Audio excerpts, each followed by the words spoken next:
जितना झुमका बरेली के बाजार में नहीं गिरा, उससे ज्यादा तो मुसलमान और नौजवान पीटे हैं योगी जी की सरकार में बरेली में। लाठी चार्ज ही कोई विकल्प नहीं होता। सरकार को सत्य सुनना पसंद नहीं, सत्य मत बोलिए। मतलब लाठी चार्ज जो हुआ गलत है? बिल्कुल। बरेली में जो कुछ हुआ बहुत सही हुआ।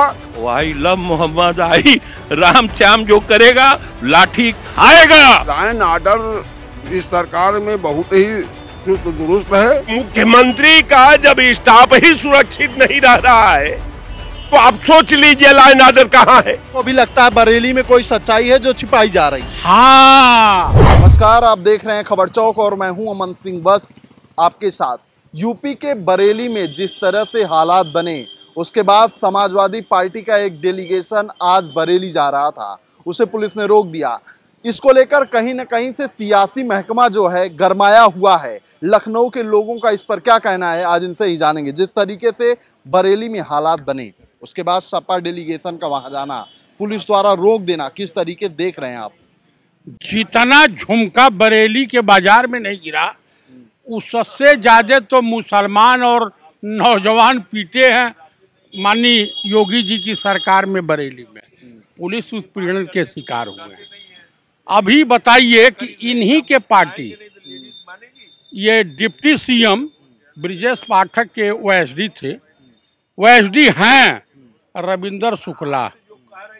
कल उनको लोगों ने बड़ा अच्छा स्वागत किया कि नाक मुंह से ब्लड उलट आ गया। और बताया जा रहा, सोशल मीडिया पे चल रहा, तो लॉ एंड ऑर्डर के मुद्दे पर बीजेपी या एनडीए गठबंधन की जो भी सरकारें हैं, लॉ एंड ऑर्डर के मुद्दे पर झूठ बोलना बंद कर दें। कुल मिला करके मैं यही कहूँगा कि यहाँ इस देश में विकास, बेरोजगारी, महंगाई, कानून व्यवस्था बड़ा मुद्दा नहीं है। कानून व्यवस्था, यहाँ तो राम राज थोड़ा है। राम मंदिर बन जाने से राम राज नहीं होता है। एक व्यक्ति था इस प्रदेश का मुख्यमंत्री, बाबू वीर बहादुर सिंह गोरखपुर के, एक भी बुलेट नहीं चली थी, एक भी डंडा किसी के ऊपर नहीं गिरा था। अब पूरे प्रदेश के जितने भी माफिया थे सब जेल की काल कोठरी रासुका के तहत बंद कर दिए गए थे। उस वक्त का नेशनल कानून था, देशद्रोह की श्रेणी में आता था। और आज तो तमाम, आज को जानते किसके ऊपर लगता है? सोनम वांगचुक जैसे लोगों पे। जो सत्य बोलेगा, इस सरकार को सत्य सुनना पसंद नहीं, सत्य मत बोलिए। चाहे समाजवादी पार्टी का डेलीगेशन जाए या कांग्रेस का जाए या किसी भी विपक्षी पार्टी का डेलीगेशन जाए, ये जाएंगे तो सच्चाई बताएंगे। वो नेता विरोधी दल है पांडे जी, तो वो तकलीफ है ना, सच्चाई उजागर नहीं होनी चाहिए। अगर वो नेता विरोधी दल को भी लगता है बरेली में कोई सच्चाई है जो छिपाई जा रही है। हाँ, कह रहे हैं कि बरेली में सच्चाई है जो छिपाई जा रही है। अब ये तो जग जाहिर है, विपक्ष को तो सरकार को दोषे नहीं देना चाहिए। ये काम तो सत्ता पक्ष का है, चूंकि रिस्पॉन्सिबिलिटी लॉ एंड ऑर्डर का सत्ता पक्ष के पास है, जिम्मेवारी सत्ता पक्ष के पास है, और लॉ एंड ऑर्डर का मुकम्मल आकार और स्वरूप कायम करना सरकार का पक्ष है। तो अगर ये सरकार बरेली में खुद पहुंच गई होती, उस घटना को मौके पर उसकी तस्दीक कर ली होती, दोष और गुण के आधार पर मुकम्मल वहां कार्रवाई कर दी होती, तो हम समझते हैं कि विपक्ष को वहां जाने की कोई जरूरत नहीं थी। उपद्रव कंट्रोल ही करने का तो कोशिश किया पुलिस वालों ने। सबसे बड़ी बात है कि लाठी चार्ज आपने किया, लाठी चार्ज ही कोई विकल्प नहीं होता। अगर लाठी से ही हम हर समस्या का हल ढूंढ डालें, तब फिर ये नाले को बंद कर दो, सरकार को बंद कर दो, तब राजतंत्र को ले आओ, जो राजा का दिमाग में आ जाए वो फैसला कर दे, पुलिस उसकी कार्रवाई कर दे, काम खत्म हो जाए। मतलब लाठीचार्ज जो हुआ गलत है? बिल्कुल। किसके ऊपर लाठीचार्ज हुआ? जो आपको मुख्यमंत्री बनाया, जो आपको अपना विश्वास दिया, जो आपको अपना तीनों काल, भूत, वर्तमान और भविष्य आपके जिम्मा सौंपा, उस आदमी पर आप लाठी बरसाएंगे। ये आप यही आपकी संवैधानिक जिम्मेवारी है? नहीं, लेकिन उपद्रव कर रहे थे वो लोग ना। उपद्रव से पहले आपका इंटेलिजेंस ब्यूरो क्या कर रहा था, आपकी एलाऊ क्या कर रही थी, आपका जिला प्रशासन क्या कर रहा था, आपका प्रदेश प्रशासन क्या कर रहा था, आपका गृह मंत्रालय क्या कर रहा था, आपका मुख्यमंत्री कार्यालय क्या कर रहा था? क्या सो रहा था क्या? उसकी कोई जिम्मेवारी नहीं बनती घटना के बारे में। तो कहने का मेरा मतलब साहब सीधे सीधा है कि राजनीति आप करिए, राजनीति जनता आपको जिम्मेवारी में नवाजा है, लेकिन राजनीति देश के आभा के साथ मत करिए, राजनीति देश के भविष्य के साथ मत करिए, राजनीति जो है देश के वर्तमान के साथ मत करिए, राजनीति जो है बीता हुआ कल यानी भूतकाल में मत करिए, वर्तमान जो प्रेजेंट है उस पे आप काम करिए। ये कहने का लॉ एंड ऑर्डर का मामला है। मुख्यमंत्री का कार्यालय का स्टाफ जो है कल मार करके गोमती नगर में लुहान हो गया। ये आपका लॉ एंड ऑर्डर है?